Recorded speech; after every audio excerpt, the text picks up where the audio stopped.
Hello सगळ्यांना, जय Bhim, good morning सगळ्यांना. तर आज अगदी आनंदाची सकाळ उगवलेली आहे आणि आज आहे आमच्या डॉक्टर बाबासाहेब आंबेडकरांची जयंती. तर सगळ्यांना सप्रेम जय भीम. अगदी आनंदात आणि शांततेत जयंती साजरी करायची आहे. चला तर आमच्या रमा आणि इंदूचं काय चालू आहे बघूया. तर रमा आणि इंदू बघा, इथे आम्ही ना खाली घेतलेलं आहे इथे मूर्त्या आणि फोटो. हे फोटो जे आहे ते आम्ही काचेवरती ठेवत असतो, पण इकडे पूजा करण्यासाठी खाली घेतले होते आणि तयारी सुरू होती. दोघींनी आंघोळी वगैरे केल्या आणि त्यांची बघा लगबग. तर हिचं बघा काय चालू आहे. आता हिला मी काही सांगितलेलं नव्हतं, फक्त मी इकडे त्यांना आणलं होतं. त्या उठून सुटून ह्या इथंच येत होत्या, जसं आम्ही इकडे मूर्त्या वगैरे ह्या मांडल्यात ना तसं. तर माझ्या इंदूने अक्षरशः बाबासाहेबांचं दर्शन घेतलेलं आहे डोकं टेकून. तर सकाळी लवकर तयार झाल्या होत्या ह्या आणि दुपारी आम्ही यांना व्हाईट ड्रेस घातलेले होते. आत्ता काय घातलेले नाही ते. तर व्हाईट ड्रेसवरती त्यांचे लुक मी तुम्हाला व्हिडिओच्या एंडिंगला दाखवणार आहे. बघा हे बघा कशी दर्शन घेते ही. आणि ही थोडीशी शांत आहे. ती पाठीमागची दिसते ना रमा, ती थोडीशी आचपळ आहे. रमाने ना भगवान बुद्धाच्या पायाशी फूल ठेवलेलं, पण तो व्हिडिओ जो आहे तो माझ्याकडे नाही आहे, कारण का मी शूट घेतला नाही. लहान मुलं काही ठरवून काही करत नाहीत. तर इकडे आलेली आहे नवरी ब्लाऊज घेण्यासाठी. तर नवरीची आई बसली माझ्याजवळ आणि ही जी नवरी आहे ती आमच्या घरातलीच आहेत, म्हणजे आमच्याच शिंगाडे परिवारातली आहे. तर बघा हा आहे हळदीचा ब्लाऊज. तर नवरीचं माप आहे ना, मी जेव्हा माप घेतलं, तर मला माप घेऊन बरेच दिवस झाले, तेव्हा थोडंसं कमी होतं आणि आत्ता थोडंसं तिचं माप वाढलेलं आहे. त्याच्यामुळे ती ट्राय करायसाठी आलेली. ब्लाऊज घालून बघितले तर मग कळतं. तर हा हळदीचा, त्याच्यानंतर हा बघा हा आहे लग्नाचा ब्लाऊज.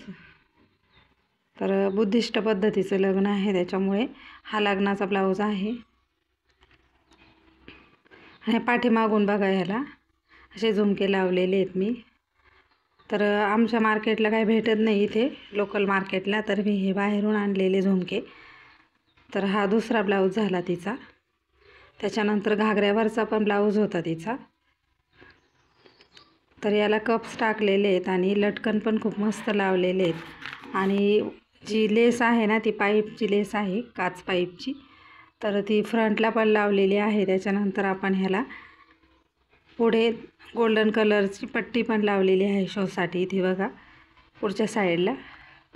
तर हिचे 3 ब्लाऊज होते आणि 2 साड्या होत्या आणि एक घागरा पण होता. तर घागऱ्याला पण इलास्टिक लावलेला आहे आपण, कारण का कमी करायला गेलं ना तर त्याची घेराचा जो आकार असतो तो सगळा बिघडून जातो. त्याला कॅन लावलेलं होतं.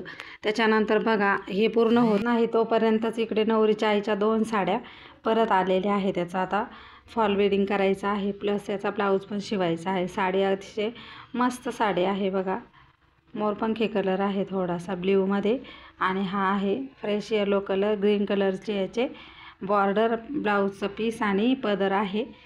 तर अशा 2 साड्या आहेत. ही आहे सॉफ्ट सिल्कमधली आणि ती आहे पैठणी.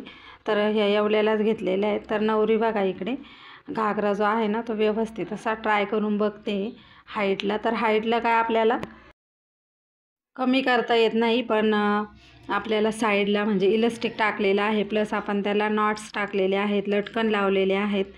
तर अशा पद्धतीने नवरीचा घागरा आपण तयार केलेला आहे. तर चला आपण नवरीला भेटणार आहोत. मी तिचा लुक पण तुम्हाला दाखवेल तिच्या लग्नाच्या दिवशी 23 तारखेला. तर सगळ्यांनी लग्नाला यायचं आहे आणूच्या. तर अशा पद्धतीने घागरा आहे आणि थोड्याच वेळाने ती जाणार आहे. त्याच्यानंतर परत एक कस्टमर आमच्याच गावचं येणार आहे, चुलत जाव. तर त्यांना वेळ देता देता आहे ना मला जेवायला 5:15 वाजले होते आज. त्याच्यामुळे कधी कधी इतकी गर्दी असते ना की बस रे बस. तर बघा ती कमेंट देते छान झाले, शिवले पण छान आहे. हां डिझाईन वगैरे पण छान आहे. हां, तिला खूप आवडले आणि ती आहे ना लगेच आली. तिला अजिबात म्हणजे दमच नव्हता. मी इकडं हुकच लावते तोपर्यंत बाई हजर आहे. तर